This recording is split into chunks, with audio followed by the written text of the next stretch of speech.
সালেম বিন আবদুল্লাহ বিন ওমর, ওমর রাজি আল্লাহ তালানহর ছেলের ছেলে, জি পোতা নাতি, ছেলের ঘরের, তার সম্পর্কে বলা হয়েছে যে তিনি বর্ণনা করে তার পিতা আবদুল্লাহ বিন ওমর রাজি আল্লাহ তালানহ থেকে, জি বাবার কাছ থেকে তিনি ইলম শিখেছেন এবং বড় ফকিহ ছিলেন, মদিনার 7 জন বড় ফকিহ আলেমদের অন্যতম ছিলেন তিনি।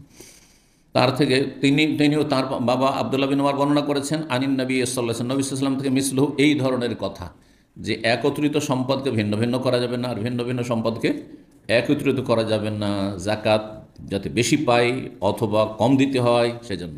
কারণ সরকারের লোক বেশি আদায় করতে চাইবে আর জনগণ কম দিতে চাইবে, দুটোই যেন না হয়, কারণ দুটোই জুল।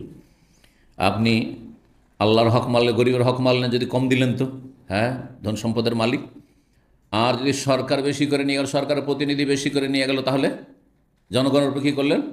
জুলম করলেন, অত্যাচার করলেন, আপনি অবিচার করলেন। জি 1450 নম্বর হাদিস বর্ণনা করেছেন আনাস বিন মালিক রাদিয়াল্লাহু তাআলা আনহু, বলছেন আন্না আবু বকর রাদিয়াল্লাহু আনহু কাতাবা লাহু, আবু বকর সিদ্দিক রাদিয়াল্লাহু তাআলা আনহু যেই জামানায় খলিফা ছিলেন 2.5 বছর, তিনি লিখে পাঠিয়েছিলেন ফরমান তার উদ্দেশ্যে, আনাস রাদিয়াল্লাহু তাআলার উদ্দেশ্যে। আনাস রাদিয়াল্লাহু তাআলা বাসরায় থাকতেন, তো তাকে লিখে পাঠিয়েছেন আল্লাতি ফারাদা রাসূলুল্লাহ, যা রাসূলুল্লাহ সাল্লাল্লাহু আলাইহি ওয়াসাল্লাম নির্ধারণ করেছেন। ফরজ করা মানে নির্ধারণ করা হয়, জাকাতের পরিমাণ যে নির্ধারণ করেছেন, আর ফরজ করেছেন মানে আবশ্যক করেছেন, সেই অর্থ করলেও চলবে, কিন্তু এখানে মূলত উদ্দেশ্য হচ্ছে যে পরিমাণগুলি নির্ধারণ করেছেন যে এতটাতে এতটা দিতে হবে, এতটা ছাগল থাকলে এত দিতে হবে, এতটা থেকে এতটা পর্যন্ত, এতটা গরু থেকে এতটা গরু পর্যন্ত এত দিতে হবে, এতটা উঁট থেকে এতটা উঁট পর্যন্ত এই দিতে হবে, এই বয়সের উঁট দিতে হবে, হাদিসগুলো আসছে। রাসূলুল্লাহ যে পরিমাণগুলি নির্ধারণ করেছেন জাকাতের ক্ষেত্রে তা লিখে পাঠিয়েছিলেন তিনি, কারণ সেই যুগের আসল ধন সম্পদ কী ছিল? আসল ধন সম্পদ মানুষের গবাদি পশু ছিল।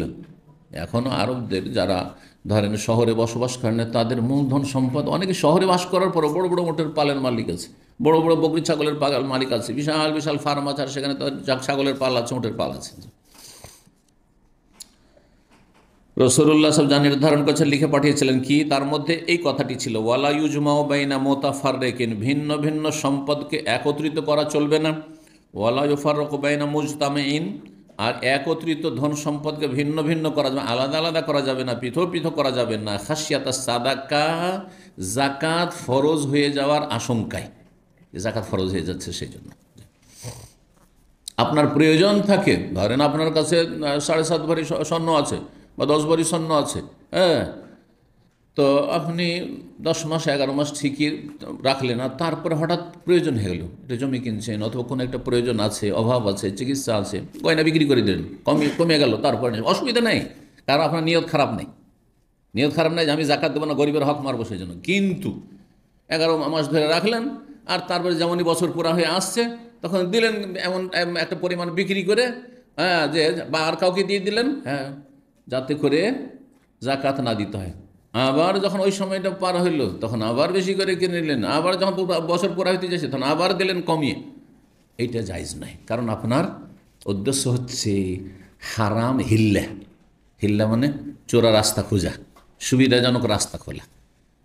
এই যে বিয়ের জন্য হারাম হিল্লা করে না, আসলে স্ত্রী হালাল নয়, 3 তালাক হয়ে গেছে, কিন্তু হারামকে হালাল করার জন্য হারাম রাস্তায়, এই নোংরামের রাস্তা খুঁজেছে যে চলো একটু কন্ট্রাক্টে ঠিকাতে একটা বিয়ে দিতে 1 রাত 2 রাতের জন্য। নোংরামি এবং হারাম কাজ, এটা হচ্ছে হিলা মুহাররামা, হারাম হিলা। এটা কীরকম? ওই রকমই যেমন দাউদ আলাইহিস সালামের জামানায় ইহুদিরা কী করেছিল?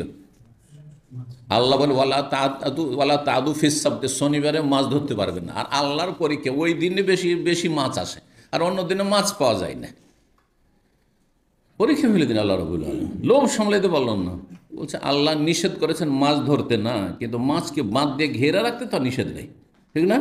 তো ওই দিনে ঘেরা রেখে দিল, আর রবিবারের দিন মাছ ধরে নিল। বুঝছে আল্লাহ তো বুঝতে পারছে উদ্দেশ্যটা কী তোদের, তখন সবগুলিকে বানর, যারা এই কাজ করেছিল আর এই কাজের সমর্থন করেছিল, এই দুটো গ্রুপকে, আর যারা নিষেধ করেছিল এই কাজ করিও না, আল্লাহর আযাব আসবে, সাবধান, নসিহা করেছিল, ভালো উপদেশ দিয়েছিল, অন্যায় বাধা দিয়েছিল, তারাই শুধু আল্লাহর আযাব থেকে বেঁচে। বাকি সবগুলিকে আল্লাহ বলেন কোন কেরাদাতান খাসির, তোমরা লাঞ্ছিত বানরে পরিণত হয়ে। সমস্ত ওই যুগের ওই সম্প্রদায়ের ইহুদি লোকগুলিকে আল্লাহ বাঁদর বানিয়ে দিয়েছিলেন, সব বানর। আর বানর 3টে দিন বেঁচে ছিল, আর তারপরে সব ধ্বংস হয়ে গেছিল। এই নয় যে ডারউইনের থিওরি নিয়ে আসবেন যে ওই যে বানর ওই যুগে হয়েছিল, ওইখান থেকে তখন ধীরে ধীরে ধীরে ধীরে প্রজন্ম হয়েছে, তারপরে লেজ খসে পড়ে গেছে, তারপরে মানুষ হয়েছে। না না, এটা শয়তানি কথা। আর এটা এই কথা ভ্রান্ত কথা, কোনো সায়েন্টিফিক কথাও না। আর মানব জাতির ইতিহাস এবং গবেষণা কোনো কিছুই প্রমাণ করে না, একেবারে মিথ্যা কথা। কথা বুঝতে পেরেছেন? জি।